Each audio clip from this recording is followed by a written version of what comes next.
En este vídeo seguimos con la introducción a C# dentro de Unity y lo que vamos a ver son una serie de ejercicios resueltos haciendo uso de corrutinas. En primer lugar veremos una estructura en forma de cuadrado formada por cubos. Este ejercicio ya lo hicimos hace unos vídeos, sin embargo ahora lo modificaremos para que podamos ver cómo se van generando cada uno de los cubos hasta formar ese cuadrado. Entonces, en el primer ejercicio se nos pedirá que se vayan generando haciendo un patrón en forma de zigzag, mientras que en el segundo ejercicio se pide que se generen a través de un patrón en forma de espiral cuadrada. Y como tercer ejercicio, reutilizaremos también esta estructura generada por cubos para generar un patrón de movimiento en base al escalado en el eje Y de cada uno de los cubos.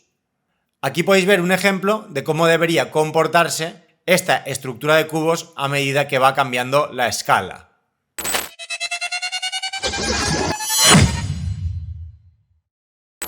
Y bien, pasemos a resolver el primer ejercicio.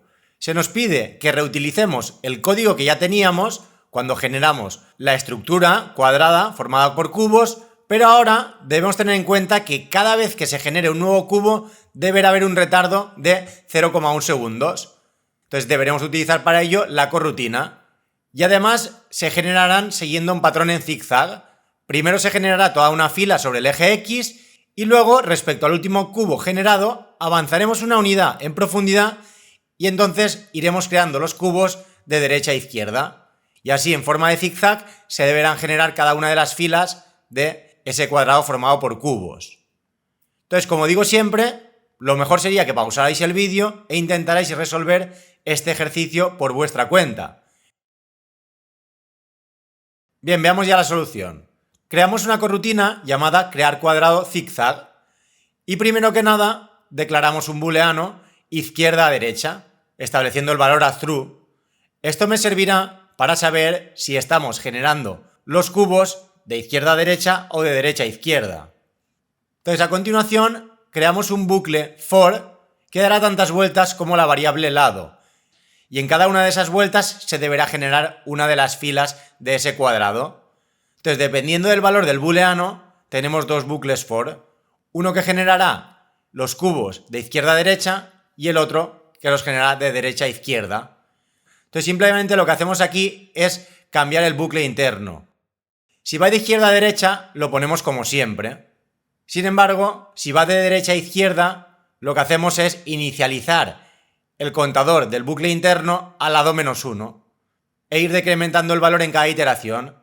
Entonces aquí la condición de permanencia del bucle será que x sea mayor o igual a 0, ya que cuando x valga 0 también se deberá dibujar ese cuadrado.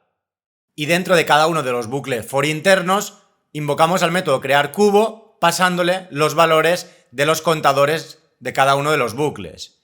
El externo, al que he puesto z, realmente se corresponde con el eje z en la posición del cubo. Entonces este bucle externo realmente es el que modificará en profundidad la posición y el bucle interno será el que modificará la posición en el eje X, creando a su vez los cubos o de izquierda a derecha o de derecha a izquierda.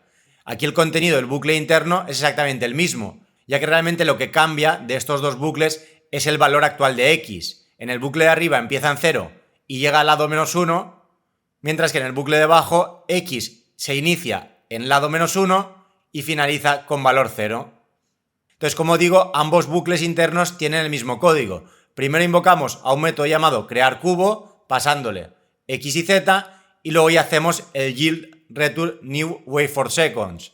Aquí a su vez utilizo una variable intervalo que determina el tiempo de espera de la corrutina. Y tal y como nos pedía en el ejercicio, pues aquí deberíamos poner un 0,1.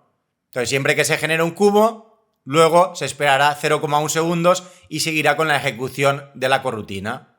Y el código de crear cubo lo tenemos aquí abajo. Creamos una instancia de la clase GameObject a través de createPrimitive y luego ya asignamos la posición en base a los valores que le pasamos al método. Entonces en la primera coordenada establecemos el valor de x y en la tercera coordenada el valor de z. Y con ello ya lo tendríamos. De hecho, vamos a ir a Unity para que comprobéis que realmente esto funciona. Aquí tenemos la escena tal y como la dejamos en el último vídeo. Teníamos un cubo que tenía asociado un script llamado ejemplos corrutinas. Entonces ahora lo que vamos a hacer es deshabilitar este cubo y crear un GameObject nuevo al cual le vamos a llamar generador. Y a este GameObject le vamos a asociar un script llamado generador corrutinas, donde tengo las distintas corrutinas que utilizaremos en este vídeo. Entonces, como podéis ver, tenemos en primer lugar el lado, luego una separación y luego un intervalo. El lado se corresponde con el lado del cuadrado, separación con la separación que vamos a dejar entre cada uno de los cubos, mientras que en intervalo tenemos el tiempo que tardará en generar el siguiente cubo. Entonces, cada 0,1 segundos se generará un nuevo cubo. Entonces, vamos a hacer doble clic en el script y aquí abajo pues tendríamos la corrutina crear cuadrado zigzag. Entonces, para comprobar su funcionamiento, iremos al Start y haremos Start Coroutine, crear cuadrado zigzag. Si ahora lo guardamos, volvemos a Unity y lo ejecutamos, pues podemos comprobar en la vista de escena que se van generando en forma de zigzag. En la vista de escena, en horizontal tenemos el eje X, mientras que en vertical el eje Z. Si, por ejemplo, lo pusiéramos con el formato más típico, X en horizontal e Y en vertical, pues en ese caso únicamente veríamos la fila de cubos de más adelante. Luego ya con la cámara pues podríamos movernos y comprobar que realmente tenemos esos 100 cubos. Bien, voy a dejarlo como tenía antes, que es como mejor se ve. Y como podéis ver, pues funciona perfectamente. Podríamos, por ejemplo, bajar el intervalo para que fuera más rápido, e incluso quitarle la separación para que parezca todo un único cuadrado.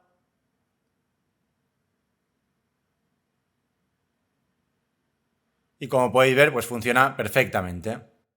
Y bien, pasemos ahora al siguiente ejercicio. Aquí nos pide generar cada uno de los cubos siguiendo un patrón en forma de espiral cuadrada. Es decir, primero se generará la primera fila sobre el eje X y luego ya una columna sobre el eje Z. A continuación iremos hacia la izquierda en el eje X. Una vez lleguemos al inicio, bajaremos sobre el eje Z hasta llegar a la fila de abajo menos 1. Entonces, suponiendo el ejemplo de que es un cuadrado de 10 por 10, primero se generan 10 cubos de izquierda a derecha. Luego se generarán 9 de abajo a arriba. Y luego también 9 de derecha a izquierda. Sin embargo, ahora cuando bajemos hacia abajo ya no vamos a generar 9, porque ya tenemos el de arriba y el de abajo. Por lo tanto, generará 8. Y luego sucederá lo mismo. Cuando tiremos a la derecha, volveremos a generar 8, ya que tenemos el de la izquierda y el de la derecha. Entonces, ¿qué sucederá ahora? Pues que hacia arriba tendremos que hacer 7. Entonces, al igual que he dicho antes, lo mejor sería que pausarais el vídeo e intentarais resolver este ejercicio por vuestra cuenta. Bien, pasemos ya a ver la solución. Aquí en primer lugar creamos dos enteros, x y z, cuyos valores los inicializamos a 0. Y luego creamos un entero llamado capas. Este entero me servirá para indicar las capas que tendrá el cuadrado. Las capas las podemos ver como los distintos cuadrados más pequeños que podríamos incluir dentro. Si por ejemplo fuera el lado 10, yo puedo dibujar 5 capas. 1, 2, 3, 4 y finalmente 5. Pero si por ejemplo tengo el lado 9, también continúo teniendo 5. 1, 2, 3, 4 y finalmente 5 sería el cubo que tengo al centro. Si tengo el lado 1, tengo una capa. Si tengo el lado 2, sigo teniendo una capa. En cambio, cuando tenga el lado 3, ya tendré 2 capas. La externa y la interna. Entonces, la forma de obtener la cantidad de capas sería lado más 1 dividido entre 2. Podemos verlo de forma que la cantidad de capas va cambiando de 2 en 2. Entonces, en lado 1 hay una capa, en lado 3 hay 2 capas, en lado 5 hay 3 capas, en lado 7 hay 4, en lado 9 hay 5. Entonces, siempre con el tamaño mínimo tenemos una capa y a medida que aumentamos el lado en 2 unidades tenemos una capa adicional, que realmente es una unidad por la izquierda y una unidad por la derecha, o por arriba y por abajo, como queramos verlo. Bien, entonces, una vez tenemos esto claro, crearemos un bucle for que dará tantas vueltas como la cantidad de capas. Y aquí dentro crearemos 4 bucles for dependiendo de la dirección en la que vayamos a ir dibujando esos cubos. Primero siempre iremos a la derecha, luego arriba, luego a la izquierda y finalmente abajo. Entonces empezaremos siempre yendo a la derecha e iremos desde 0 hasta el lado menos i multiplicado por 2. ¿Por qué menos i? Porque realmente dependerá de la cantidad de capas que hayamos avanzado. Entonces si es una capa interna no podremos llegar hasta el final, si no crearemos cubos unos encima de otros. Entonces en principio es 0 y llegarás hasta el final, pero la siguiente vez que vaya hacia la derecha, como i ya valdrá 1, le restaremos al lado el valor de i multiplicado por 2. Esto es porque realmente estamos quitando un cubo por la izquierda y otro por la derecha. Entonces crearemos el cubo y nos esperaremos un intervalo determinado de tiempo. Cuando termine ese intervalo, se comprobará esta condición. Esta condición realmente lo que hace es comprobar si hemos llegado al final. Siempre y cuando no hayamos llegado al final, incrementaremos. Sin embargo, en la última iteración del bucle, no incrementaremos x. Porque si lo hiciéramos, el siguiente cubo lo tendríamos desplazado una posición a la derecha. Entonces, una vez terminamos de dibujar la línea de cubos hacia la derecha, a continuación empieza el siguiente bucle, el cual se encargará de dibujar la línea hacia arriba. Entonces, en este segundo bucle, realmente, si os fijáis, la condición de permanencia es la misma que teníamos aquí abajo para incrementar x. Esto es así porque realmente este primer bucle for, suponiendo que el lado era 10, ha dado 10 vueltas, pero este bucle ahora debe dar una menos, ya que debe dibujar un cubo menos hacia arriba. Entonces aquí lo que hacemos es simplemente primero incrementar z, luego ya creamos el cubo con una unidad en z añadida y esperamos. Entonces una vez terminemos con todos los cubos en profundidad, el bucle terminará y pasaremos a dibujar los cubos hacia la izquierda. Entonces ahora debemos tener en cuenta que nos debemos desplazar a la izquierda antes de crear ese cubo. Por ello, dentro del bucle for primero decrementamos x y luego creamos el cubo. Aquí lo he puesto así todo junto para que me quepa en la diapositiva, pero bueno, esto lo podríamos ver como x menos menos y luego ya invocar a crear cubo. Entonces esto lo debemos hacer porque en la columna actual ya tenemos el cubo. El siguiente cubo es el que está justo a la izquierda. Por ello decrementamos x y z permanece igual. Entonces de nuevo esperamos y con ello iremos creando los cubos de derecha a izquierda hasta que lleguemos al final y luego se inicie el bucle que va hacia abajo. Sin embargo, aquí fijaros ahora en el detalle de que la condición de permanencia en el bucle ahora es j menor que lado menos 2, porque ahora estamos bajando hacia abajo y ya tenemos un cubo arriba y un cubo abajo. Entonces esto se va a cumplir siempre por el tema de las capas. Entonces de nuevo, como tenemos el cubo en la fila actual y el que tenemos que pintar es el de abajo, primero decrementamos z y luego ya invocamos a crear cubo. A continuación ya esperamos y así pintaríamos cada uno de los cubos hasta que lleguemos al final, sin incluir la fila que ya teníamos creada porque aquí le hemos puesto el menos 2. Entonces una vez termina de dibujar esa capa, incrementamos x y se generaría la siguiente capa. Aquí en definitiva lo que tenéis que ver es que este primer bucle realmente da tantas vueltas como el lado. Luego los dos siguientes ya dan tantas vueltas como el lado menos 1. Mientras que el último bucle, el que va hacia abajo, da tantas vueltas como el lado menos 2. Realmente se corresponden con estas condiciones de permanencia de cada uno de los bucles for. Por ello, este primero realmente no tiene el menos 1, los dos centrales tienen el menos 1 y el último tiene el menos 2. Ya que realmente esto se corresponde con una capa. Entonces debemos ver que la primera iteración del bucle externo dibujará realmente un cuadrado. Lo que sucederá es que realmente en z estaremos ya una unidad por encima. Es decir, no llegamos hasta abajo del todo. Por ello, cuando hagamos el x++, se iniciará esa nueva capa, haciendo lo mismo, y siempre se va a seguir ese patrón, ya que realmente estamos dibujando siempre el mismo cuadrado, pero cada vez más hacia adentro. Y además, un detalle que también se debe tener en cuenta es que, dependiendo del lado del cuadrado, la última capa puede tener lado 2 o lado 1. Si el lado es par, la última capa tendrá lado 2, mientras que si el lado es impar, la última capa tendrá el lado 1. Y otro caso curioso es que si, por ejemplo, el cuadrado tiene lado par, por ejemplo, si el lado es 10, la última capa realmente tendrá lado 2. En ese caso, el primer bucle dibujará los dos cuadrados de abajo, el segundo bucle el cuadrado de arriba a la derecha y el tercer bucle el cuadrado de arriba a la izquierda, mientras que en el cuarto bucle ya ni siquiera entra, porque la condición de inicio ya será falsa. Y esto es correcto porque realmente ya están pintados esos 4 cubos de la capa más interna.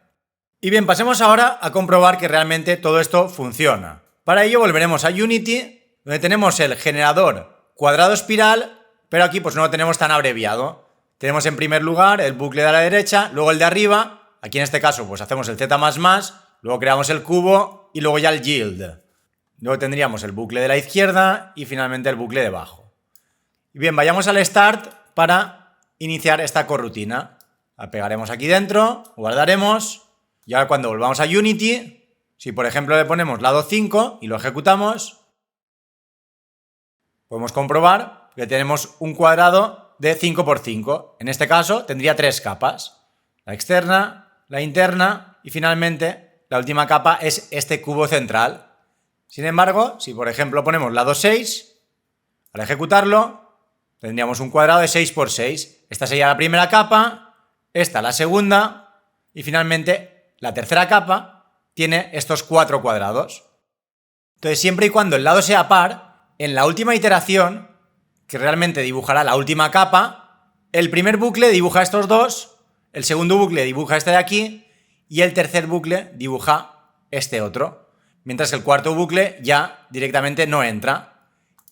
Y si por ejemplo volvemos al caso de antes, en esa última capa únicamente se pinta este cubo. Es por ello que únicamente entra en el primero de los 4 bucles, que es el encargado de dibujar ese cubo. En el resto, las condiciones de permanencia directamente ya son falsas en los 3 bucles. Y esto es correcto porque únicamente debe pintar un único cubo. Y bien, pasemos a resolver el último ejercicio. Aquí se nos pide que modifiquemos cada uno de los cubos para que cambie su escala en el eje Y. Esta escala deberá ser un valor aleatorio en base a 2 variables públicas, escala máxima y escala mínima. Y además también deberemos indicar a través de una variable pública el tiempo que tardará en realizarse ese escalado. En principio, el cubo tendrá escala 1 en el eje Y. Si por ejemplo el aleatorio da un 3, pues deberá cambiar la escala de 1 a 3 en una cantidad determinada de tiempo que vendrá establecida por la variable duración. Y además debemos tener en cuenta que el cubo siempre debe estar posicionado de forma que la base se mantenga en la coordenada y igual a 0. Es decir, la parte inferior del cubo no se va a mover, simplemente veremos que el cubo crece y decrece en la parte superior. Y aquí de nuevo, pausad el vídeo, intentáis resolver el ejercicio y una vez lo tengáis ya veis la solución que he propuesto yo.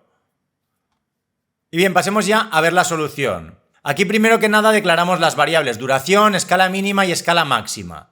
Y luego además creamos 2 vector 3 para la escala inicial y la escala objetivo. Es decir, la escala que tendrá al inicio y la escala que deberá tener cuando termine esa duración. Entonces aquí he creado 2 corrutinas. Una corrutina llamada alternar escala y otra corrutina cambiar escala. Entonces en esta primera corrutina, alternar escala, primero que nada establecemos la escala inicial todo a 1. Y luego tenemos un while through, un bucle infinito, por lo tanto se ejecutará de forma indefinida. Y dentro de ese bucle, a través de random branch, obtenemos un valor aleatorio entre la escala mínima y la escala máxima. Ese valor aleatorio se establecerá a escala objetivo, creando un vector 3 con las escalas en x y en z a 1, mientras que en y tendremos ese valor aleatorio. Entonces a partir de ahí, invocamos 2 veces a la corrutina cambiar escala. Y esto lo hago así porque una corrutina lo que hará será incrementar esa escala al valor objetivo, mientras que la otra corrutina lo que hará es volver desde esa escala objetivo a la escala inicial, que es la que realmente está todo a 1. Aquí se podría haber hecho de esta forma o de cualquier otra, es decir, no hace falta que vuelva al inicio. Se podría haber recalculado de nuevo un nuevo aleatorio y ya está. Pero bueno, yo he querido hacerlo así para que comprobéis luego la diferencia entre hacerlo de una forma y la otra.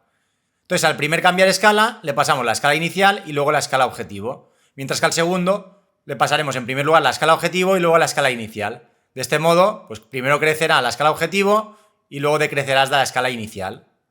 Aunque bueno, también depende de los valores que pongamos en escala mínima y máxima. Si escala mínima fuera menor que 1, pues podría decrecer y luego crecer. Pero bueno, al final el funcionamiento es exactamente el mismo. Entonces veamos ahora la corrutina cambiar escala. Creamos un float, tiempo transcurrido, cuyo valor de inicio es 0, Y aquí hacemos algo muy similar a lo que vimos en el vídeo anterior. Crearemos un bucle while con tiempo transcurrido menor a duración. Entonces dentro del bucle while a tiempo transcurrido le vamos a añadir el time delta time, es decir, el tiempo que ha tardado en generarse ese último frame. Y a través de un float llamado progreso dividiremos el tiempo transcurrido por la duración total. Con esto tendremos ese valor entre 0 y 1, el cual utilizaremos para la interpolación lineal. Entonces, una vez tenemos ese valor entre 0 y 1, que me determina la cantidad de tiempo que ha pasado respecto a la duración total, luego ya podemos crear un float escala i utilizando, en este caso, el matf lirp. En el vídeo anterior lo utilizamos con vector 3, ahora lo estamos utilizando con matf. Al final aquí lo que estamos haciendo es la interpolación lineal únicamente con un valor i. Entonces, al igual que hicimos en el vídeo anterior, primero el origen, luego el destino y a continuación ese valor entre 0 y 1 para indicar el punto exacto en la recta que formarían a su vez estos dos puntos. Si esto no lo entendéis muy bien, os recomiendo que antes veáis el vídeo anterior. Ahí explicamos con mucho más detalle cómo funciona la interpolación lineal. Y bien, entonces, una vez tenemos el valor actual de la escala en este frame, pues ya lo podemos establecer a través de transform local scale, asignando un nuevo vector 3 con la escala 1 tanto en x como en z, mientras que en y tendremos esa escala modificada. Y lo último que nos faltaría sería ajustar la posición, ya que en este caso lo que estará haciendo, si cambiamos la escala en el eje y, es crecer de forma proporcional por arriba y por abajo. Entonces, por ello, la posición en el eje x será la escala que acabamos de calcular dividido por 2. Aquí lo primero que debemos tener claro es que si, por ejemplo, yo coloco un cubo de escala 1 en las coordenadas 0, 0, 0, será el centro del cubo lo que estará en esas coordenadas. Es decir, en este caso, respecto al eje y, la base inferior de ese cubo estará en y menos 0,5, mientras que la parte superior del cubo estará en y 0,5. Es por ello que si colocamos el cubo a través de escala dividido entre 2, siempre la base inferior del cubo estará en y igual a 0, porque respecto a esa posición se colocará medio cubo en la parte inferior y medio cubo en la parte superior. En el caso más simple, cuando la escala es 1, si yo divido 1 entre 2 me da 0,5. Entonces, al colocar el cubo en la posición en el eje y 0,5, al tener escala 1, la parte inferior del cubo estará justo en 0 y la parte superior justo en 1. Y así, si probamos para cualquier escala, siempre va a suceder lo mismo. Si, por ejemplo, tuviera escala 3, al dividir entre 2, vamos a colocar la posición en el eje y en 1,5. Al tener escala 3, tendremos la mitad por debajo y la mitad por arriba. La base inferior, el límite estará en y igual a 0, mientras que la parte superior en y igual a 3. Y finalmente el yield return null, que lo que hará es parar la ejecución de la corrutina hasta el siguiente frame. Entonces debemos hacerlo así porque estamos calculándolo todo en base a time delta time. Y bien, vamos a comprobar que todo esto funciona viendo todo esto dentro de Unity. Entonces aquí se deberá tener en cuenta que deberemos a cada uno de esos cubos añadirle ese script. Entonces tengo este script escalar altura cubo, que tiene la duración, la escala máxima y mínima y los dos vector 3 con escala inicial y escala objetivo. Y luego aquí realmente en el start es donde he puesto el escala inicial igual a new vector 3 1 1 1 y luego iniciamos ya la corrutina. Entonces siempre que asociemos a un cubo este script se iniciará al mismo tiempo la corrutina alternar escala, alternando esa escala en base a valores aleatorios. Entonces lo siguiente sería crear una estructura cuadrada formada por cubos y a cada uno de esos cubos añadirle este componente. Entonces para hacerlo vamos a ir a generador corrutinas, donde he creado el siguiente método. Generar cubos. Y esto realmente es exactamente igual que el ejercicio que vimos hace unos vídeos que me generaba pues un cuadrado formado por cubos. La única diferencia es que le he añadido en el bucle interno esta instrucción cubo.addComponent y aquí le puedo indicar como componente un script. En este caso el script debe tener el mismo nombre que el script que tiene todo el código que hemos visto. En este caso se llama escalar altura cubo. Entonces siempre que se cree un cubo se establecerá su posición y a continuación se le añadirá un script escalar altura cubo, el cual tendrá asignados estos valores por defecto. La duración será 1, la escala mínima 1 y la máxima 3. Entonces si lo guardamos todo y volvemos ahora a Unity, ahora en generador aquí tendríamos el lado, la separación y el intervalo. Este intervalo realmente ahora no se va a utilizar porque no estoy utilizando ninguna de las corrutinas que hace uso de ese intervalo, ya que el método que vamos a ejecutar ahora directamente crea esa estructura cuadrada formada por cubos y ya cada uno de los cubos se moverá en base a su script. Si lo ejecutamos, ahora no se ve realmente cómo cambia la profundidad en la vista de escena porque tenemos los ejes X y Z. Sin embargo, si nos desplazamos un poco, podemos comprobar cómo va cambiando la escala. Y en la parte inferior, todos los cubos se mantienen sobre el eje Y en la posición que le habíamos indicado. Si por ejemplo le ponemos lado 10, al ejecutarlo, se generarán 100 cubos en los cuales la escala se moverá de forma aleatoria. Y si ahora, por ejemplo, en la corrutina alterar escala, quitáramos el escalado hacia abajo, es decir, quitamos la parte donde vuelve a la escala original, ahora en este caso fijaros lo que sucede. Cuando termina la corrutina, vuelve a la escala inicial. Entonces lo voy a dejar como estaba, e incluso aquí habría una función la cual me permite que realice una aceleración y una deceleración a la hora de modificar esa escala, simplemente haciendo un matf smooth steep. Ya hablaremos de todo esto más adelante, pero bueno, para que veáis un último ejemplo, vamos a guardarlo. Ya cuando lo ejecutemos, se puede apreciar una especie de aceleración y deceleración, tanto cuando llega arriba como cuando llega abajo. Aquí si, por ejemplo, le pusiéramos la escala máxima a 5 y la duración a 0,5, pues se vería todo mucho más rápido. Entonces guardaremos, volveremos a Unity y ahora al ejecutarlo podemos comprobar que ahora va mucho más rápido y además la escala ha aumentado considerablemente. Y bien, pero veamos ahora otras formas de resolverlo, ya que en principio no se pedía que volviera a la escala inicial una vez se había realizado ese primer escalado. Entonces, si volvemos de nuevo al script escalar altura cubo, aquí podríamos hacer lo siguiente. En vez de cambiar la escala de la inicial a la objetivo y luego del objetivo a la inicial, lo que podríamos hacer es únicamente invocar a cambiar escala desde la escala inicial a la escala objetivo. Sin embargo, como esto se realiza de forma indefinida, al final lo que deberíamos hacer es que la escala objetivo, una vez haya terminado, sea la escala inicial. Entonces para ello sería tan sencillo como después del yield return null indicarle que escala inicial sea igual a transform.localScale. Con ello lo que conseguiremos es que la escala inicial termine siendo la escala objetivo. Entonces cuando se vuelva a ejecutar la corrutina, se calculará de nuevo una escala i objetivo, pero de nuevo cuando se inicie la corrutina a cambiar escala, la escala inicial será exactamente la última escala que se había almacenado en la corrutina anterior. Y con ello ya no tendremos ese movimiento en el cual la escala se incrementaba y luego se decrementaba hasta llegar a la posición de inicio. De hecho, si ahora lo guardamos y lo ejecutamos, ahora como podéis comprobar, el movimiento es completamente distinto. Cada uno de los cubos genera una escala completamente aleatoria, sin volver a lo que era la escala de origen.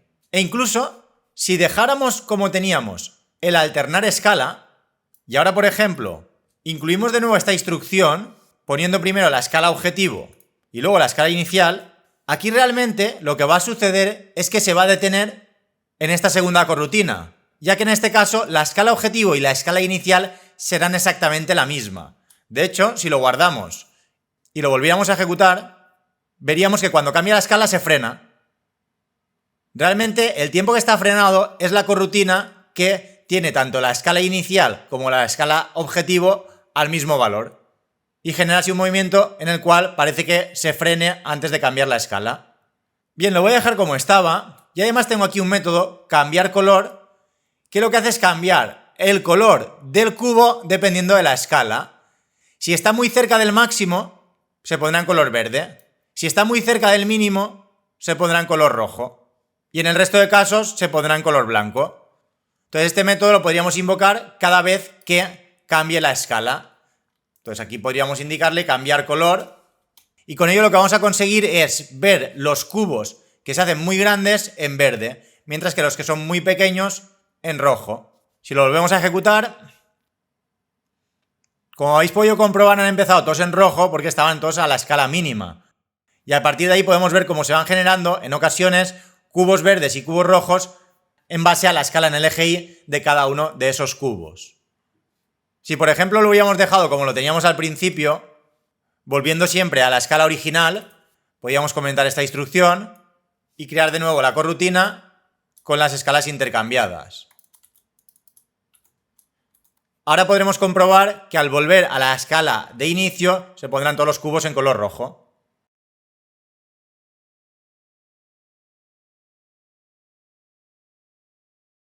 Y nada, ya con esto terminamos con el vídeo.